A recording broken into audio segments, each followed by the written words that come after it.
Mi esposa dijo con desdén, ¿no puedes pagar lo que quiero? Entonces apártate de mi camino. Encontraré a alguien que pueda. Yo le dije, buena suerte con eso. Luego solicité el divorcio y dejé que descubriera que nuestro acuerdo prenupcial lo protegía todo. La llamada de asombro de su abogado cuando leyó los términos fue, yo, hombre de 37 años, debería haberlo visto venir. Mi esposa, de 34 años, y yo hemos estado casados durante 6 años. Nos conocimos en la boda de un amigo en Querétaro, salimos durante 2 años y nos casamos en lo que yo pensé que era una ceremonia práctica y llena de amor. Nada elegante, solo nosotros y la familia cercana. Las grietas empezaron a aparecer hace unos 18 meses. A ella siempre le habían gustado las cosas bonitas, pero era manejable. Entonces su compañera de cuarto de la universidad se casó con un tipo de las finanzas y, de repente, nuestra vida ya no era suficiente. ¿Por qué no podemos ir a Japón como ellos? Su anillo es de 3 quilates. El mío apenas llega a 1. Acaban de comprar una casa en Valle de Bravo. Nosotros seguimos en esta casa para empezar. Gano un dinero decente. Ventas de software, obteniendo alrededor de 2520000 de pesos al año. No soy rico, pero vivo cómodamente. Vivimos en un buen suburbio de Monterrey, conducimos coches fiables, nos vamos de vacaciones todos los años. ¿Pero comparados con el esposo de su amiga que trabaja en un fondo de cobertura? Sí, somos unos plebeyos. Hace 3 semanas, llegué a casa de una reunión brutal con un cliente. Ella estaba sentada en la isla de la cocina, mirando su teléfono, viendo fotos de vacaciones que una pareja había publicado. Deberíamos ir a Dubái, dijo sin levantar la vista. Quizás el próximo año. Tengo esa comisión que llega en diciembre. Finalmente me miró. ¿El próximo año? Contigo siempre es, el próximo año, cariño. Acabamos de ir a Playa del Carmen en marzo. ¿Playa del Carmen?, dijo con asco. Su marido la llevó a un viaje de 2 semanas por Italia y Francia. Primera clase, tours privados. Suspiré. No soy gestor de un fondo de cobertura. Lo sabías cuando te casaste conmigo. Fue entonces cuando su expresión cambió. Fría, despectiva. ¿Sabes qué? Tienes razón. Sí que lo sabía. Y estoy cansada de conformarme con tus ingresos mediocres y tus ambiciones mediocres. Se puso de pie. ¿No puedes pagar lo que quiero? Entonces apártate de mi camino. Encontraré a alguien que pueda. Las palabras cayeron como agua helada. Me quedé mirándola fijamente. ¿Hablas en serio ahora mismo? Totalmente en serio, espetó. No voy a pasar el resto de mi vida contando centavos mientras mis amigas viven vidas de verdad. O das un paso al frente o te haces a un lado. Algo dentro de mí simplemente se apagó. Las súplicas, los intentos, la esperanza de que apreciara lo que teníamos. Desaparecieron. Buena suerte con eso, dije con calma. Ella parpadeó, sorprendida. Probablemente esperaba que le rogara o le prometiera trabajar más duro o alguna tontería por el estilo. ¿Qué? Dije, buena suerte encontrando a alguien que pueda permitirse tus gustos caros. Fui a nuestro despacho en casa, saqué la carpeta de archivos que esperaba no necesitar nunca y llamé a mi abogado. Para cuando ella se fue a la cama esa noche, los papeles del divorcio ya se estaban redactando. A la mañana siguiente, le di un café y la tarjeta de visita de mi abogado. Hemos terminado. Mi abogado se pondrá en contacto con el tuyo. O puedes conseguirte uno propio. Su rostro pasó por la confusión, el asombro y luego la rabia. ¿Te divorcias de mí por una discusión? No, me divorcio de ti porque acabas de decirme que no soy suficiente y que estás buscando a alguien más rico. Eso está bastante claro.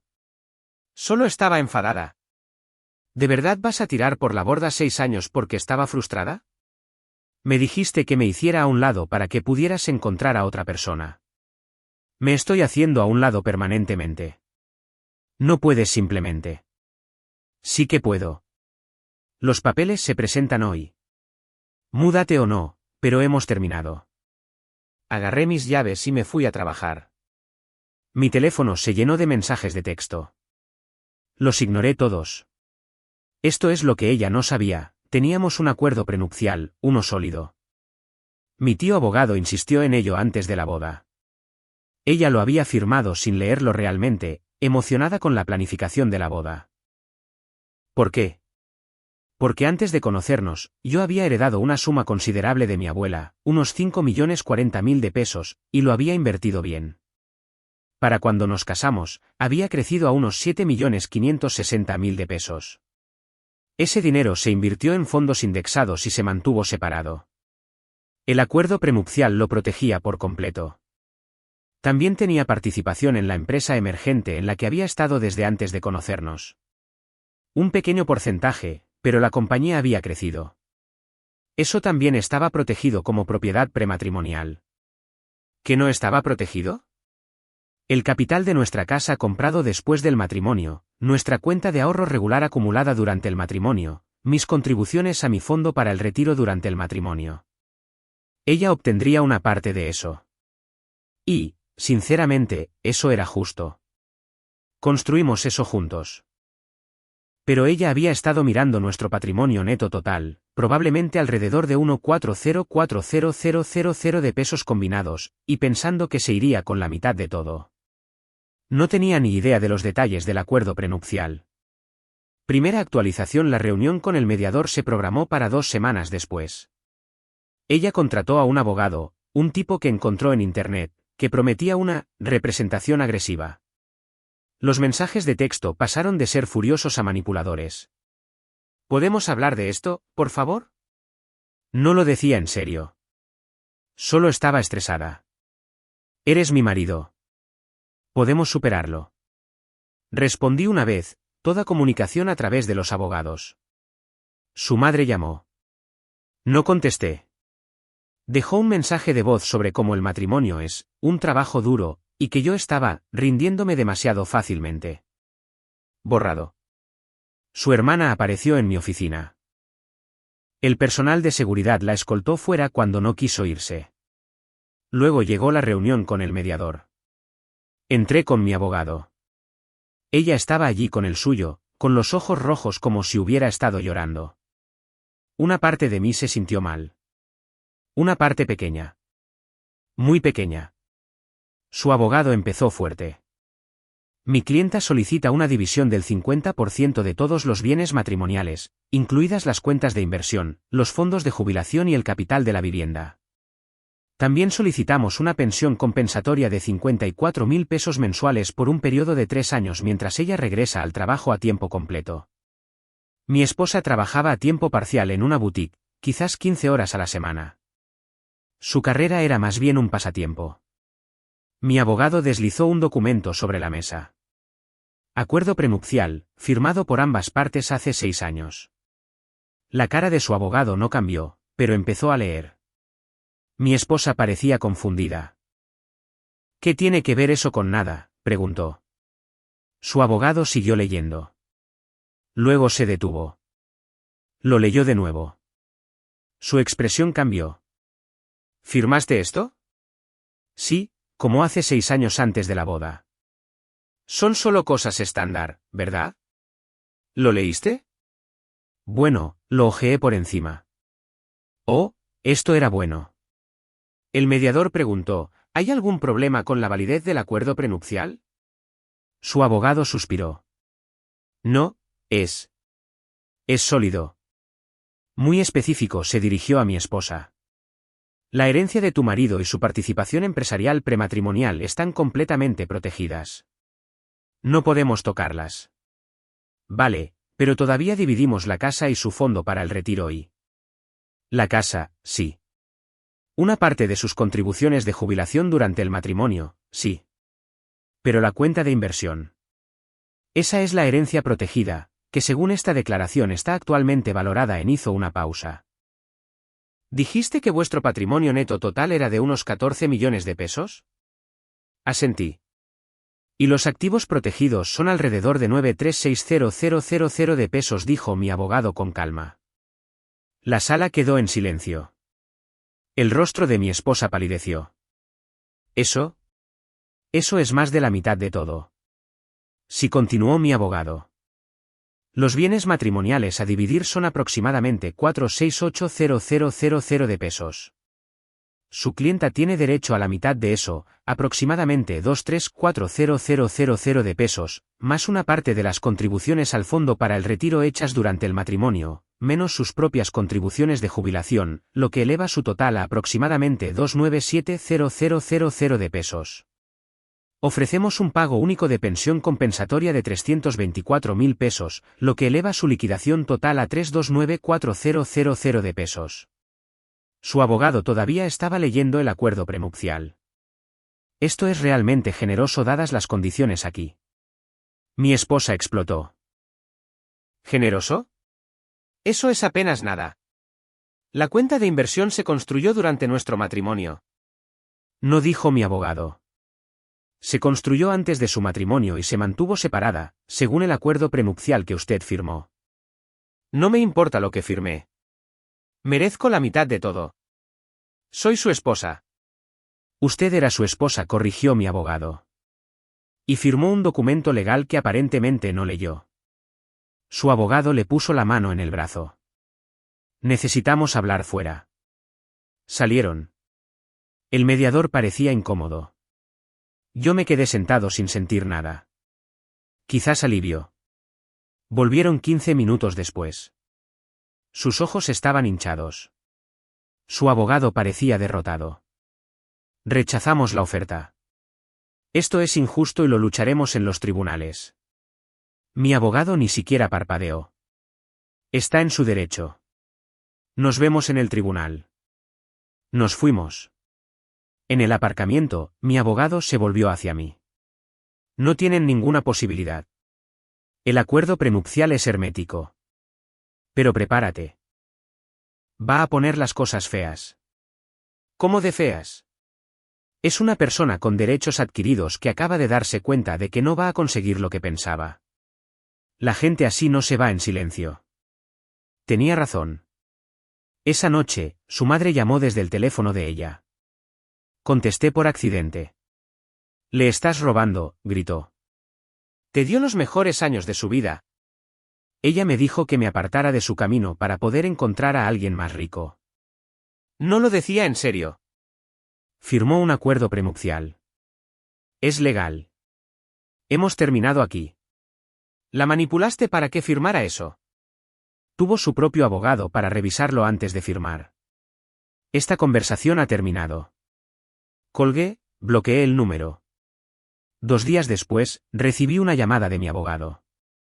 El equipo legal de ella había presentado una moción para invalidar el acuerdo prenupcial, alegando coacción y falta de asesoramiento independiente.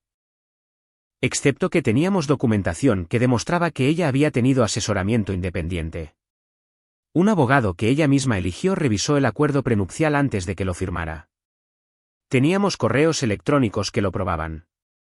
Están dando palos de ciego, dijo mi abogado, pero te costará unos 144.000 pesos en honorarios legales luchar contra ello.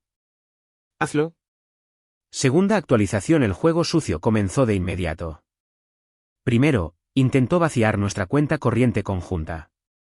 Yo ya había movido mi depósito directo y la mitad del saldo a una cuenta nueva, dejándole su mitad más un poco extra. Ella lo sacó todo de todos modos y luego afirmó que yo había robado fondos matrimoniales.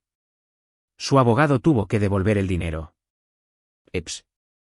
Luego empezó a llamar a mi jefe, afirmando que yo era inestable y que estaba haciendo amenazas.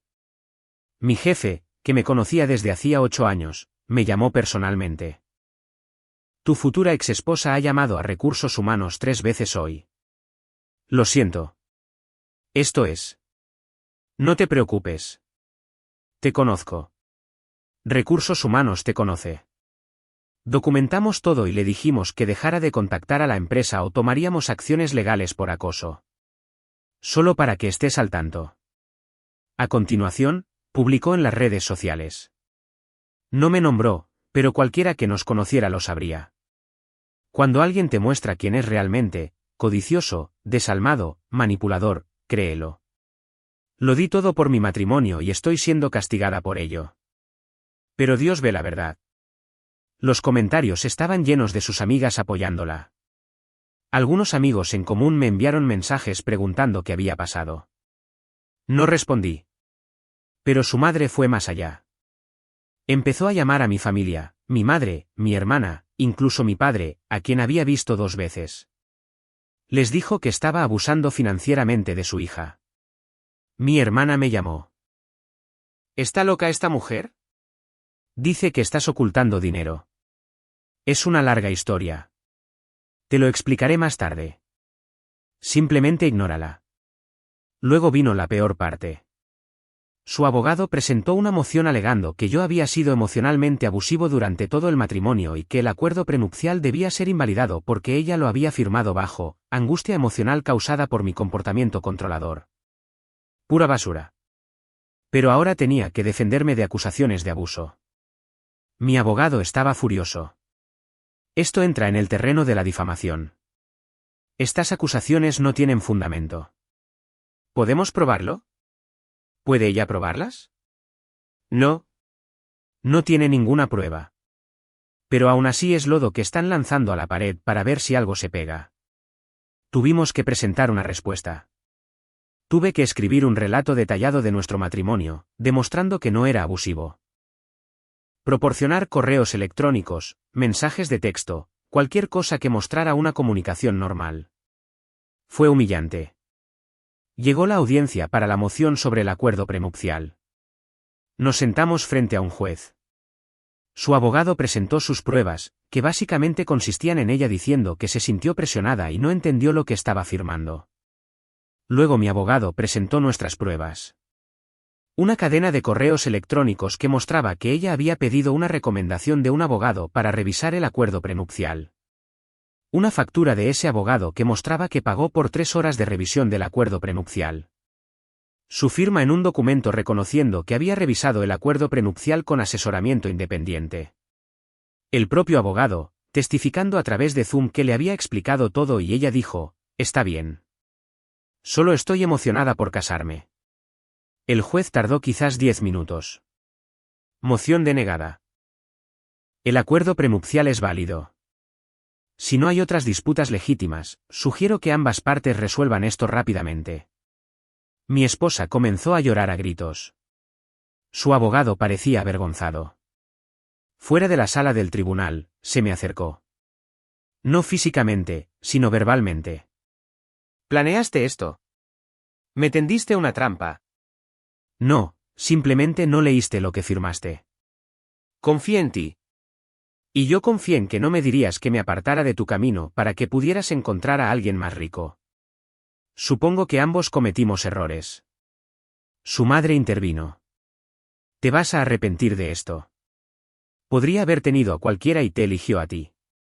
No eres nada sin ella. Casi me río. Ella literalmente me dijo que yo no era suficiente. Solo estoy de acuerdo con ella. Nunca encontrarás a nadie más. No eres. Mi abogado interrumpió. Ya es suficiente. Cualquier contacto adicional fuera de los procedimientos legales será considerado acoso. Nos fuimos. Podía oír a mi esposa sollozando en el aparcamiento. Una parte de mí, una parte diminuta y estúpida, se sintió mal. Pero luego recordé su rostro cuando dijo que no podía pagar lo que ella quería. Esa mirada de desprecio. La compasión desapareció. Pero yo no había terminado. Verás, mientras revisaba nuestras finanzas para el divorcio, encontré algo interesante, los extractos de su tarjeta de crédito. Tenía una tarjeta a la que la había añadido como usuaria autorizada hacía años. Me había olvidado de ella. El límite era de 270.000 pesos. Lo había agotado.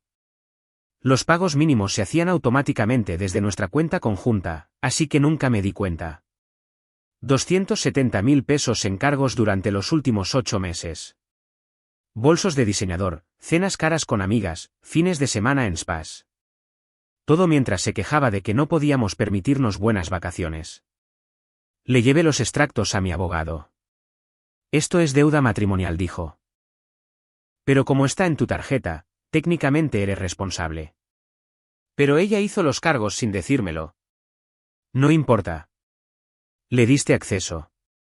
¿Así que tengo que cargar con sus 270.000 pesos de compras compulsivas? Él sonrió. No exactamente. Podemos argumentar que esta deuda debe tenerse en cuenta en la división de bienes. Esencialmente, su liquidación de 297.000 de pesos se reduciría por su parte de esta deuda. Como ella hizo los cargos, ella debería asumir la responsabilidad. ¿Podemos hacer eso? Podemos intentarlo sin ninguna duda. La tarjeta está a tu nombre, pero tenemos pruebas de que ella hizo todos los cargos. Si el juez está de acuerdo, ella te debería la mitad, 135.000 pesos. Me encantó este plan. Presentamos la moción. Su abogado se enfureció. Envió un correo electrónico desagradable sobre regatear cada centavo y venganza mezquina. La respuesta de mi abogado fue simple: su clienta gastó 270.000 pesos de fondos matrimoniales sin revelarlo. ¿Debería mi cliente soportar esa carga solo? La audiencia fue programada. Mientras tanto, ella empezó a aparecer en lugares. El supermercado al que solía ir. La cafetería cerca de mi oficina. Siempre, casualmente, allí. Una vez se me acercó en la cafetería. ¿Podemos simplemente hablar, por favor? No. Toda comunicación a través de los abogados. Estás siendo ridículo. Estuvimos casados durante 6 años. Al menos puedes hablarme como un ser humano. Me dijiste que me hiciera a un lado para que pudieras encontrar a alguien más rico. Me hice a un lado. No tenemos nada de qué hablar. No lo decía en. Sí, lo decías. Decías cada palabra. Simplemente no esperabas las consecuencias. Su voz se hizo más fuerte. ¿Me estás castigando por un comentario? No, me estoy divorciando de ti por tu desprecio, falta de respeto y tu sentido de derecho adquirido. El acuerdo prenupcial solo protege lo que es mío. Me agarró del brazo. Por favor, lo siento. De verdad que lo siento. ¿Podemos empezar de nuevo? Me aparté. No. Hemos terminado. Deja de aparecer en los sitios. Me llamó cabrón lo suficientemente alto como para que todos lo oyeran y se fue llorando. El barista me dio un muffin gratis. Eso fue duro, amigo. Ni me lo digas. Tercera actualización: la audiencia sobre la deuda fue maravillosa. Su abogado intentó argumentar que los gastos de la tarjeta de crédito eran gastos matrimoniales normales. Mi abogado sacó los extractos. Los gastos matrimoniales normales incluyen bolsos de 15.000 pesos, cenas de 7.000 y fines de semana en spas de $20,000. Mi clienta merece disfrutar de la vida con deudas que acumuló en secreto mientras se quejaba de que no podían permitirse vacaciones. El juez revisó los extractos. Estos no parecen ser artículos de primera necesidad. ¿Estaba usted al tanto de estas compras?, me preguntó. No, señoría. Le di acceso a la tarjeta hace años para emergencias y me olvidé de ella. Los pagos mínimos se hacían automáticamente, así que no me di cuenta hasta el proceso de divorcio. ¿Y solicita que ella asuma la responsabilidad de la mitad de esta deuda? Sí, señoría. Ella hizo los cargos. No debería soportar toda la carga de sus gastos discrecionales. El juez miró a su abogado. ¿Su clienta niega haber hecho estos cargos? No, pero... Entonces la mitad de la deuda, 135.000 pesos, se deducirá de su liquidación. ¿Algo más? Su abogado parecía derrotado. No, señoría. Mi esposa estaba furiosa, se levantó y gritó: «¡Esto es un robo! ¡Me está robando!». Señora, siéntese o la declararé en desacato, dijo el juez con calma. Ella se sentó, mirándome con odio como si hubiera asesinado a su perro. La liquidación final, su total de 297.000 de pesos menos su responsabilidad de la deuda de 135.000 pesos. Cantidad final, 283.500 de pesos. Mi total, todo lo demás, incluida mi herencia, inversiones y participación empresarial. También tendría que devolver algunos artículos que eran técnicamente míos, regalos de mi familia, algunos muebles que había comprado antes del matrimonio, cosas así. El divorcio se finalizó 3 semanas después. Rápido, ya que no teníamos hijos y el acuerdo prenupcial resolvía la mayoría de las disputas. En la audiencia final, lo intentó una última vez. Señoría, esto no es justo. Renuncié a mi carrera por este matrimonio. El juez la miró. Señora, según el expediente, usted trabajaba a tiempo parcial en una tienda antes y durante el matrimonio. ¿A qué carrera renunció? Yo. Podría haber aspirado a más si él me hubiera apoyado. Eso no es una prueba. El acuerdo prenupcial es válido. La liquidación es justa dadas las circunstancias. Divorcio concedido. Se fue sollozando. Su madre intentó acorralarme en el pasillo, pero mi abogado la bloqueó. Ni se te ocurra. Fui a casa, a mi departamento. Sí, departamento. Vendí la casa. Repartimos las ganancias. De todos modos, no quería quedarme allí, demasiados recuerdos de ella quejándose de que no era lo suficientemente grande. El departamento es bonito. En el centro de la ciudad, se puede ir andando a todas partes. La mitad de espacio, pero cero mantenimiento. Me quedé con los muebles que quería, doné el resto. 3 meses después, estoy bien. El golpe financiero fue duro. Perdí unos 2.340.000 de pesos en total si se tiene en cuenta la casa, la liquidación de ella y los honorarios legales. Pero todavía tengo mi herencia protegida, mi participación empresarial, y lo más importante, mi cordura. Me encontré con su hermana en un restaurante el mes pasado. Estaba con unas amigas y fingió no verme. Sin embargo, una de sus amigas se me acercó cuando me iba. Oye, tú eres el tipo que se divorció de su hermana, ¿verdad? Sí. Bien por ti. Siempre fue una pesadilla. Con un sentido del derecho adquirido tremendo. Su hermana es igual que ella. Eso me hizo sentir validado. En cuanto a mi exesposa, he oído a través de amigos en común que volvió a casa de su madre, ahora trabaja a tiempo completo en la boutique y sale con un tipo que conoció en una aplicación de citas que supuestamente tiene dinero. Buena suerte para él. La necesitará.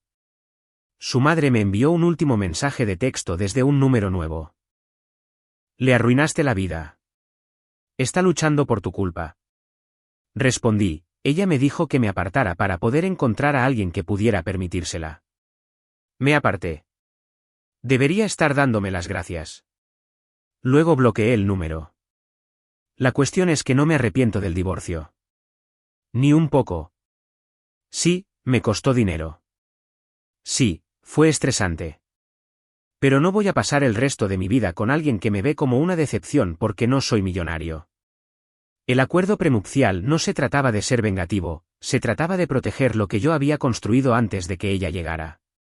Y cuando mostró su verdadera cara, me salvó de la ruina financiera. ¿Me casaría de nuevo? Quizás.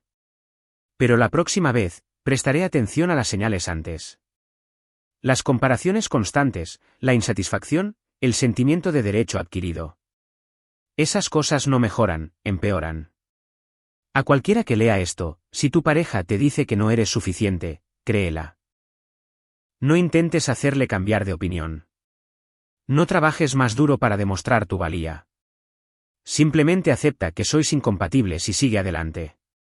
Y siempre, siempre, haz un acuerdo prenupcial. Incluso si crees que vais a estar juntos para siempre, incluso si parece poco romántico, protégete.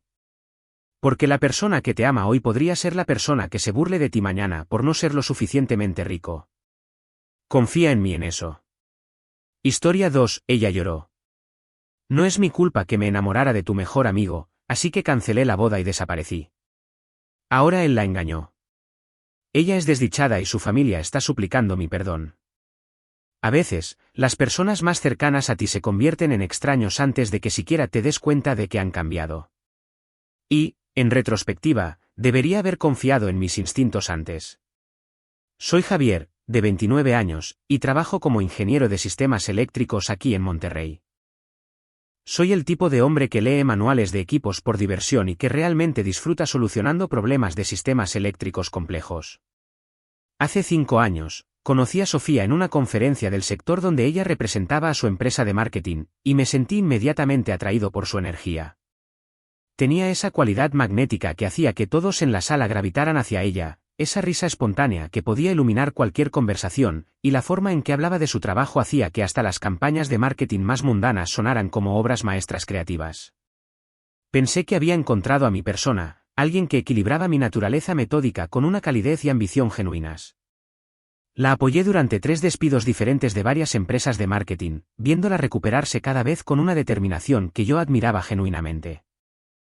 Cuando quiso obtener certificaciones profesionales para impulsar sus perspectivas de carrera, cubrí los costos del curso sin dudarlo, aunque eso significara posponer mis propios planes de mejorar la configuración de mi oficina en casa.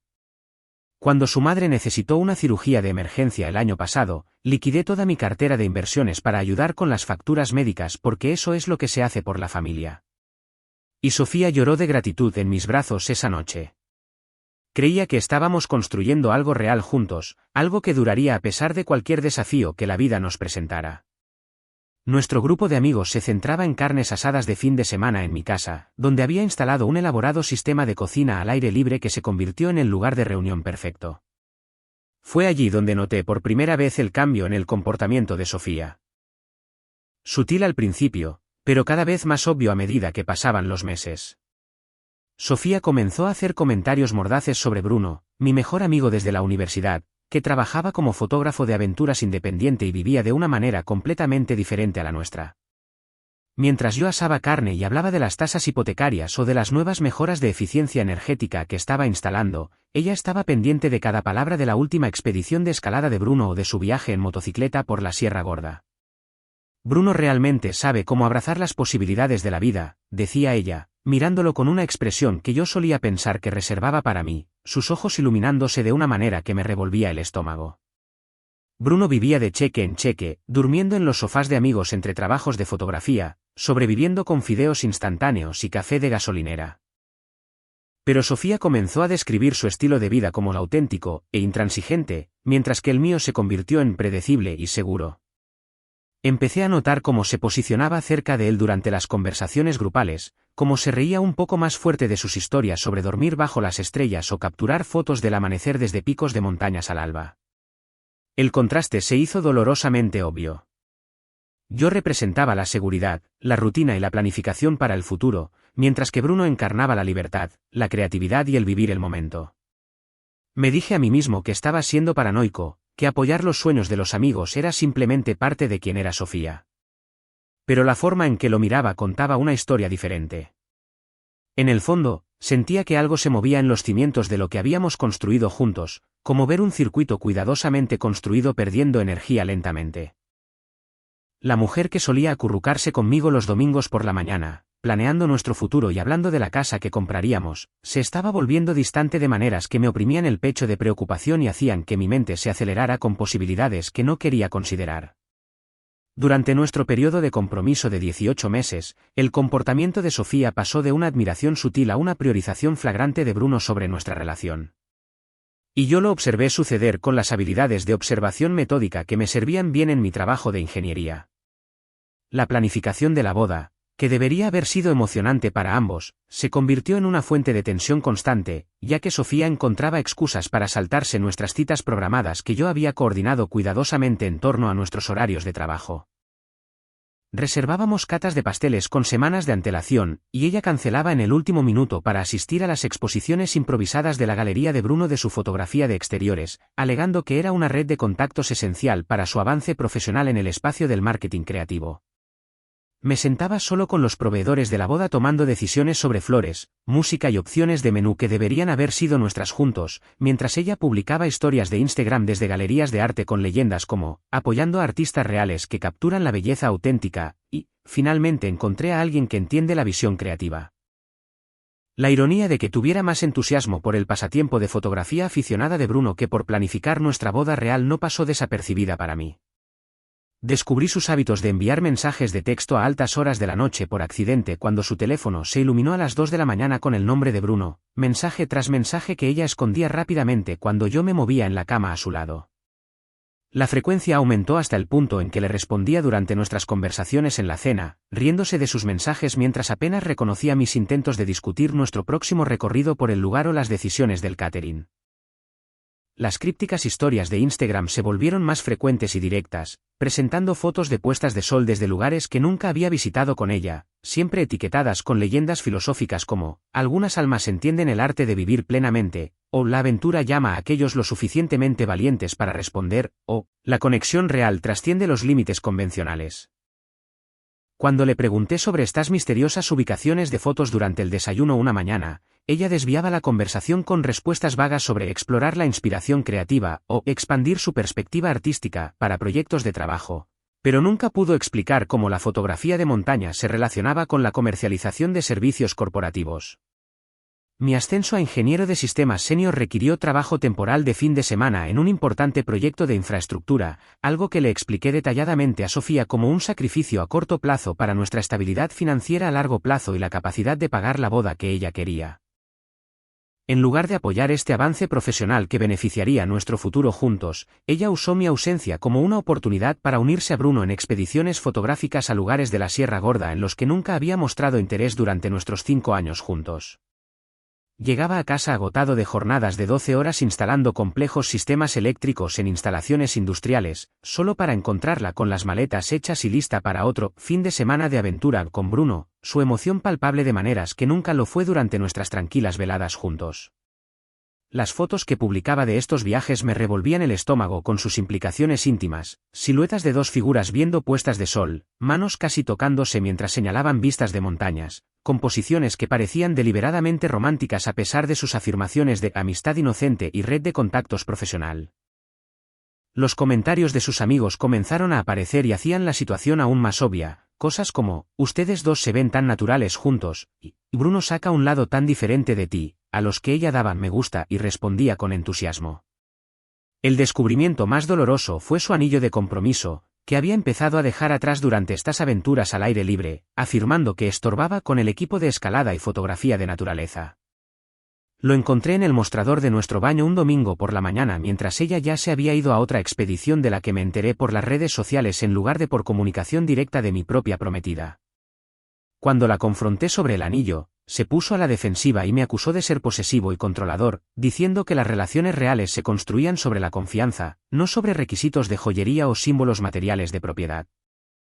Bruno piensa que los anillos de compromiso son solo símbolos materialistas, de todos modos, dijo, sin darse cuenta de cómo esa declaración revelaba todo sobre su creciente intimidad emocional y cuánto sus opiniones habían comenzado a influir en su visión del mundo. El distanciamiento emocional se volvió innegable cuando dejó de participar en el afecto físico que siempre había sido natural entre nosotros, alegando que estaba estresada por el trabajo y la planificación de la boda. Sin embargo, parecía energizada y radiante cada vez que regresaba de pasar tiempo con Bruno, como alguien que hubiera encontrado exactamente lo que le faltaba. 8 semanas antes de nuestra boda planeada en una hacienda histórica que había reservado con 18 meses de antelación, Sofía orquestó lo que probablemente pensó que sería una cena de ruptura suave, completa con mi filete a la pimienta favorito que había pasado la tarde preparando mientras yo terminaba de solucionar un complejo problema de la red eléctrica en el trabajo. Debería haber sabido que algo andaba mal cuando llegué a casa y encontré velas encendidas y a ella usando el vestido azul que le compré para nuestro aniversario, luciendo nerviosa de una manera que no tenía nada que ver con el romance. Comimos en relativo silencio, ella removiendo la comida en su plato mientras yo intentaba conversar sobre los detalles finales de la boda que aún necesitaban confirmación. La coordinadora del lugar llamó hoy sobre la configuración de la iluminación, dije, cortando la tierna carne. Quiere hacer un recorrido la próxima semana para finalizar los requisitos eléctricos para las guirnaldas de luces que querías. Sofía dejó su tenedor y me miró con lágrimas ya formándose en sus ojos. Javier, necesitamos hablar de algo importante antes de seguir adelante con estos planes. Se me encogió el estómago, pero mantuve la voz firme. ¿Qué tienes en mente? Respiró temblorosamente y se lanzó a lo que claramente era una confesión ensayada que me golpeó como un golpe físico. He desarrollado sentimientos por Bruno durante el último año. Sentimientos profundos que ya no puedo ignorar, dijo, con lágrimas corriendo por su rostro mientras detallaba cómo su relación había evolucionado de una intimidad emocional a algo físico durante sus viajes de fotografía de montaña. Comenzó como una amistad, Pero en algún punto del camino, se convirtió en algo más significativo de lo que nunca esperé. Dejé mi propio tenedor, mi apetito completamente desaparecido, mientras ella continuaba. Tú representas seguridad y estabilidad, Javier, y siempre he apreciado eso de ti. Pero Bruno ofrece pasión e inspiración artística que me hace sentir auténticamente viva por primera vez en años. La forma clínica en que describió nuestra relación frente a sus sentimientos por Bruno dejó en claro que esto no era un desarrollo reciente, sino algo que había estado analizando y justificando durante meses. Detalló sus escapadas secretas de fin de semana que disfrazaba de conferencias de trabajo, como compartían habitaciones de hotel mientras yo pensaba que ella estaba haciendo contactos con clientes potenciales, como Bruno la había estado animando a dejarme durante meses, llamando a nuestra relación cómoda pero sin pasión, e insistiendo en que ella merecía a alguien que coincidiera con su supuesto espíritu creativo. Él entiende partes de mí que ni siquiera sabía que existían, dijo, extendiendo la mano sobre la mesa para tocar la mía en un gesto que se sintió más como lástima que como afecto. Bruno ve mi potencial para la aventura y el crecimiento, mientras que tú ves a alguien que necesita ser cuidado y provisto. La acusación me dolió porque revelaba cómo había reformulado mi amor y apoyo como algo condescendiente en lugar de generoso. Hemos estado planeando esta conversación durante semanas, continuó, sin darse cuenta de cómo esa declaración empeoraba todo. Bruno piensa que es cruel seguir fingiendo cuando ambos sabemos que pertenezco a alguien que comparte mi pasión por vivir plenamente y abrazar la incertidumbre. Observé su rostro mientras hablaba, viendo a una extraña que se había estado escondiendo detrás de la máscara de mi prometida durante meses, alguien que había estado emocionalmente desconectada de nuestra relación mientras seguía aceptando mi apoyo financiero y mis esfuerzos de planificación de la boda.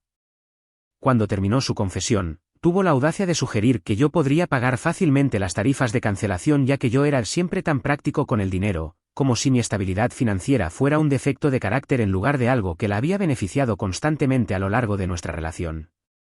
Ya he empacado la mayoría de mis cosas, dijo, señalando hacia el dormitorio, donde más tarde descubrí que había estado retirando sistemáticamente sus pertenencias durante días. Bruno tiene espacio para mí en su loft en una bodega remodelada, y creemos que es mejor si me mudo de inmediato para que todos podamos empezar a sanar y seguir adelante. La presunción de que esta traición era de alguna manera mutua, que todos éramos víctimas de las circunstancias en lugar de sus elecciones deliberadas, mostraba un nivel de autoengaño que me dejó sin palabras. Sé que esto duele ahora, concluyó. Pero algún día entenderás que esto es mejor para todos los involucrados, especialmente para ti, porque mereces a alguien que pueda amarte de la manera en que necesitas ser amado. Me senté allí por un largo momento, procesando todo lo que había dicho mientras ella esperaba mi reacción, probablemente esperando lágrimas o ira o súplicas desesperadas para que reconsiderara. En cambio, sentí una extraña calma apoderarse de mí, el mismo enfoque metódico que usaba al analizar problemas eléctricos complejos en el trabajo. Está bien, dije simplemente, levantándome y retirando mi plato. Si eso es lo que quieres, entonces eso es lo que deberías hacer. Su rostro cambió de una anticipación nerviosa a la confusión, como si se hubiera preparado para todas las reacciones excepto la aceptación. Pasé los siguientes 3 días ejecutando la ruptura más organizada de la historia, tratándola como cualquier otro proyecto que requiriera una atención sistemática a los detalles. Llamé a cada proveedor de la boda personalmente, explicando que el evento se cancelaba debido a circunstancias fuera de nuestro control, absorbiendo 220,000 pesos en depósitos perdidos sin quejas ni dramas porque discutir no cambiaría los contratos que había firmado. El florista fue comprensivo, el del catering no tanto, pero manejé cada conversación profesionalmente, incluso preguntando si podían recomendar a otras parejas que pudieran necesitar servicios de última hora. Arreglé que nuestro contrato de arrendamiento del apartamento se transfiriera únicamente a nombre de Sofía, ya que necesitaría un lugar donde aterrizar cuando el loft de Bruno inevitablemente resultara inadecuado para sus expectativas de estilo de vida. Empaqué solo mis pertenencias esenciales, dejando atrás los muebles que habíamos comprado juntos y los electrodomésticos de cocina que había elegido cuidadosamente, llevándome solo mi ropa, aparatos electrónicos y los libros de texto de ingeniería que siempre habían sido míos de todos modos. El proceso metódico se sintió terapéutico, como depurar un sistema eliminando todos los componentes corruptos.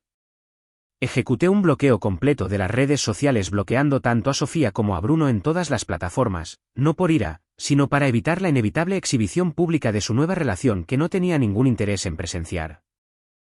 Cuando amigos en común preocupados comenzaron a llamar para pedir explicaciones sobre la cancelación de la boda, les dije simplemente que le preguntaran directamente a Sofía y a Bruno qué había pasado, obligándolos a asumir su narrativa en lugar de permitir que yo fuera el ex amargado que difundía rumores. La naturaleza misteriosa de mi respuesta creó exactamente el tipo de vacío que pretendía, convirtiendo su relación en el centro de una atención incómoda sin que yo tuviera que decir una palabra. Me mudé a un moderno departamento en San Pedro con ventanas de piso a techo y un sistema eléctrico actualizado que había estado admirando durante meses, finalmente pudiendo pagar el alquiler sin mantener los gustos caros de otra persona. En lugar de revolcarme en la autocompasión o la ira, me inscribí inmediatamente en cursos avanzados de ingeniería eléctrica que me calificarían para puestos de gestión de proyectos, algo que había estado posponiendo porque Sofía siempre tenía alguna crisis que requería mi atención financiera. Me uní a un equipo de ciclismo competitivo que se reunía para paseos matutinos por la ciudad, descubriendo que en realidad disfrutaba exigiéndome físicamente cuando no estaba agotado por la manipulación emocional. El terapeuta que comencé a ver me ayudó a reconocer patrones en la relación que había normalizado, como Sofía había priorizado constantemente sus deseos sobre nuestros objetivos compartidos mientras me hacía sentir culpable por tener preocupaciones prácticas sobre nuestro futuro. Te retiraste de una situación en la que no eras valorado, me dijo el doctor Ramírez durante nuestra tercera sesión. Eso no es abandono. Eso es respeto propio. Mi misteriosa desaparición de su círculo social creó exactamente el efecto que esperaba, obligando a Sofía y a Bruno a enfrentar preguntas sobre su relación sin que yo estuviera presente para desviar la atención o proporcionar drama emocional. Los amigos en común comenzaron a notar cosas que antes habían ignorado, como que Sofía había estado emocionalmente desconectada de nuestra relación durante meses mientras seguía disfrutando de los beneficios de mi apoyo. La ruptura limpia que había ejecutado hizo imposible que alguien me pintara como el villano o la víctima, solo como alguien que había tomado una decisión racional y había seguido adelante con dignidad. En un mes, dormía mejor que en años, ya no me quedaba despierto, preguntándome por qué mi prometida parecía más emocionada por las aventuras de otra persona que por nuestro futuro compartido. A los 4 meses de que Sofía se mudara al loft de Bruno, su verdadero carácter comenzó a aflorar de maneras que destrozaron cada fantasía romántica que ella había construido en torno a su relación. La realidad de los ingresos de fotografía independiente de Bruno resultó lamentablemente insuficiente para mantener las expectativas de estilo de vida que Sofía había desarrollado durante nuestros 5 años juntos, cuando yo había estado cubriendo su alquiler, los pagos del coche y su gusto caro por los comestibles orgánicos sin queja alguna. En lugar de la asociación artística que había imaginado, Bruno la presionó inmediatamente para que dejara de buscar trabajo y lo ayudara a conseguir trabajos de fotografía de bodas, haciendo proyecciones de ingresos poco realistas que nunca se materializaron porque su portafolio consistía principalmente en paisajes de montaña amateur en lugar de fotografía de eventos profesional. Podríamos ganar más de 1 millón de pesos al año si te encargas del lado del marketing, le dijo, según amigos en común que todavía me informaban ocasionalmente sobre su situación. El loft que había parecido bohemio y artístico durante sus fines de semana románticos secretos se reveló como un espacio crónicamente frío y mal mantenido en un vecindario inseguro donde Sofía se sentía atrapada sin transporte fiable. Su BMW había sido embargado a los 2 meses cuando no pudo hacer los pagos con su salario de marketing sola, dejándola dependiente de la motocicleta poco fiable de Bruno para el transporte a entrevistas de trabajo y recados básicos. El espíritu aventurero que Sofía había encontrado tan atractivo comenzó a manifestarse como pura irresponsabilidad que afectaba a todos los aspectos de su vida diaria.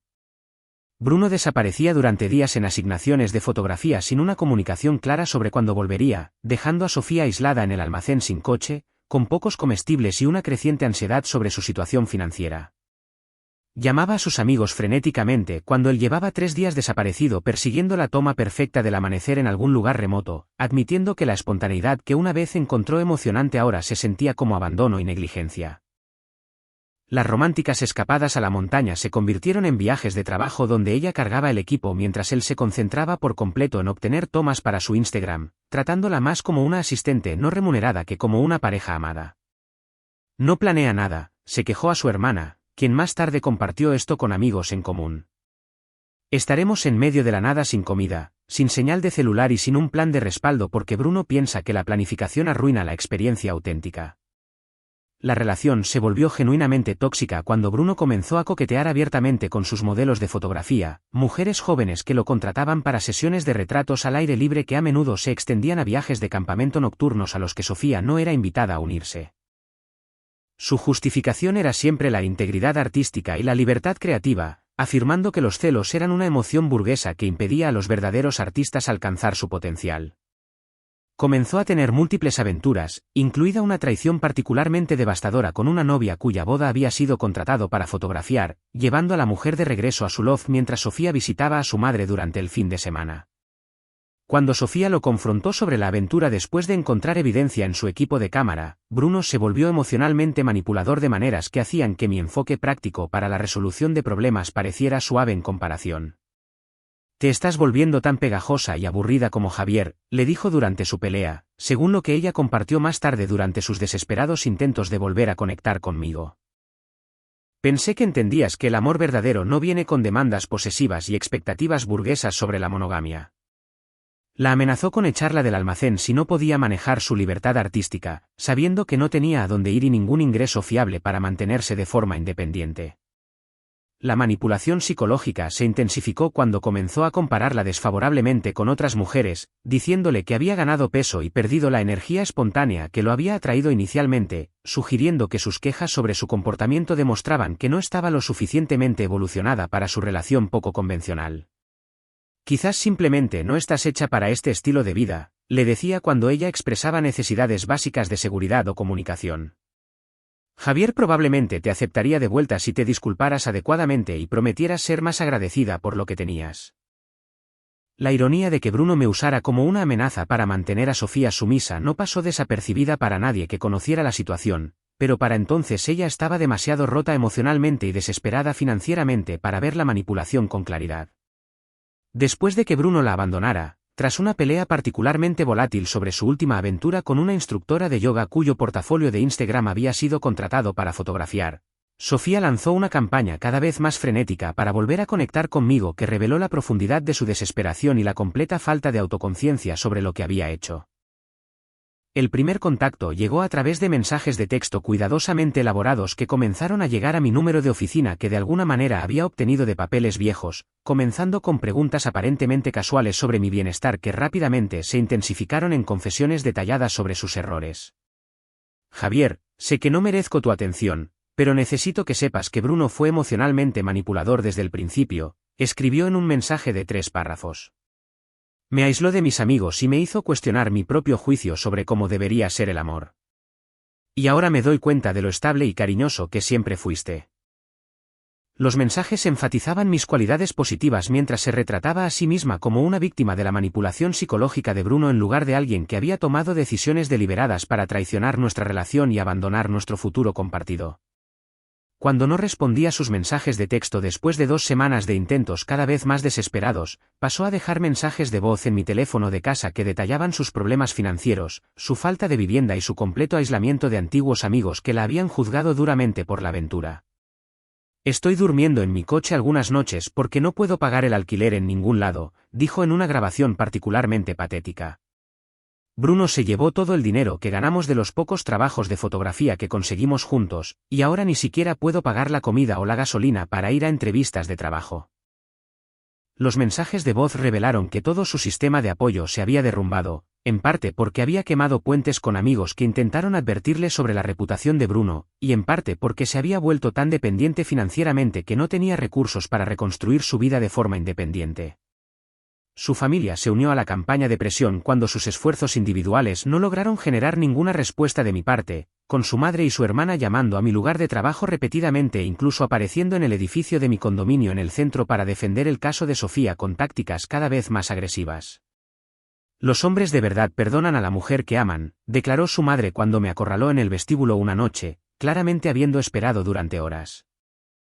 «Sofía cometió un error, pero ha aprendido de él, y tienes la obligación moral de ayudar a alguien a quien una vez te importó lo suficiente como para proponerle matrimonio».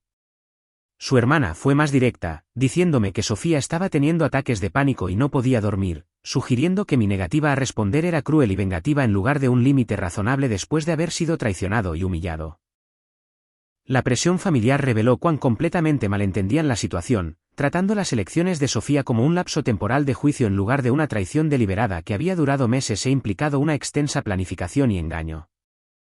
los intentos se volvieron cada vez más desesperados e invasivos a medida que pasaban las semanas sin ningún reconocimiento de mi parte, incluyendo la creación de cuentas falsas en redes sociales por parte de Sofía para monitorear las actividades de mi equipo de ciclismo y mis logros profesionales que había obtenido de las actualizaciones de LinkedIn.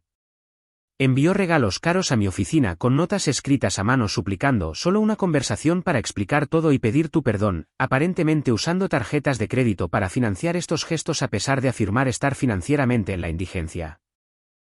Los regalos incluían un ciclocomputador de alta gama que costaba varios miles de pesos acompañado de una nota que decía: recuerdo cuánto querías esto para tu entrenamiento, y quería mostrarte que todavía presto atención a lo que te hace feliz. La naturaleza manipuladora de usar mis propios intereses en mi contra mientras afirmaba tener dificultades financieras demostró que no había aprendido nada significativo de su experiencia con Bruno. La escalada más inquietante fue cuando comenzó a aparecer en los lugares donde mi equipo de ciclismo entrenaba, observando desde la distancia e intentando acercarse a mí después de los paseos cuando estaba cansado y potencialmente más vulnerable a los llamamientos emocionales. Sé que me ves aquí, dijo durante un encuentro en el estacionamiento de nuestra parada de café habitual. No me rendiré hasta que entiendas lo arrepentida que estoy y cuánto he cambiado desde que Bruno me mostró cómo es realmente el abuso emocional. Su negativa a aceptar mi silencio como respuesta, combinada con su retrato de sí misma como una víctima más en lugar de alguien que había tomado decisiones calculadas, demostró que su desesperación era enteramente egoísta en lugar de genuinamente arrepentida.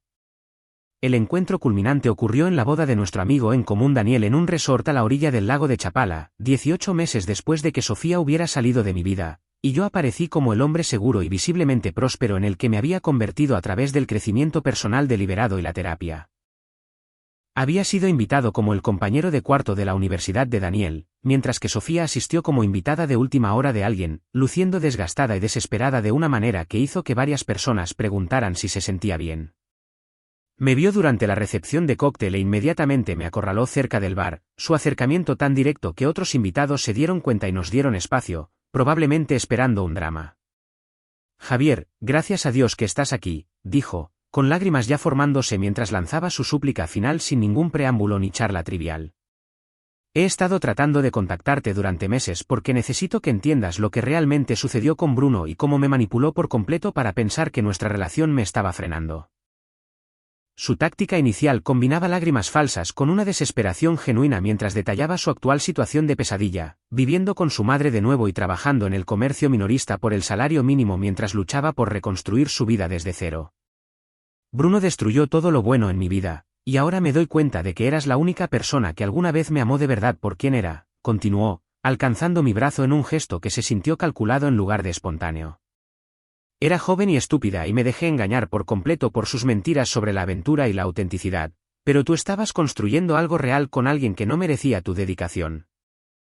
La naturaleza manipuladora de su enfoque se hizo evidente cuando trató de hacerme sentir culpable por abandonarla durante su hora más oscura, sugiriendo que un hombre verdaderamente bueno habría luchado más para salvarla de la influencia de Bruno. Simplemente desapareciste cuando necesitaba que alguien me mostrara cómo era el amor verdadero, dijo, su voz quebrándose en lo que parecía una emoción practicada. Si hubieras intentado más duro recuperarme, tal vez me habría dado cuenta de mi error antes de que Bruno pudiera lastimarme tan completamente. Cuando permanecí tranquilo y simplemente escuché sin responder emocionalmente, se enojó y me acusó de ser desalmado por verla sufrir sin ofrecer ayuda o perdón. Este no es el Javier del que me enamoré, dijo, sus lágrimas convirtiéndose en frustración cuando la manipulación no logró generar la respuesta que quería. El hombre que conocí nunca castigaría a alguien a quien decía amar solo porque cometió un error. Mi respuesta fue calmada, directa y final, pronunciada en el mismo tono firme que usaba para las presentaciones profesionales. Sofía, no cometiste un error, dije, mirándola directamente a los ojos para que no pudiera malinterpretar mi significado. Tomaste una serie de decisiones deliberadas durante varios meses que me mostraron exactamente quién eres y qué valoras. He construido una vida plena sin drama ni manipulación, y no estoy interesado en retroceder. Su rostro pasó por la conmoción, la ira y finalmente la desesperación al darse cuenta de que su última carta había sido jugada y rechazada. ¿Realmente vas a tirar por la borda todo lo que tuvimos por una mala decisión?, preguntó, su voz elevándose lo suficiente como para que otros invitados comenzaran a mirar en nuestra dirección. Tuvimos 5 años juntos. Eso tiene que significar algo. Simplemente me alejé sin decir otra palabra, reuniéndome con amigos que habían sido testigos de mi transformación de prometido traicionado a hombre seguro de sí mismo que se negaba a ser manipulado por alguien que ya había demostrado su carácter a través de acciones en lugar de cartas. Comparte tus pensamientos en la sección de comentarios a continuación y no olvides darle me gusta, compartir y suscribirte a Ecos de la Vida.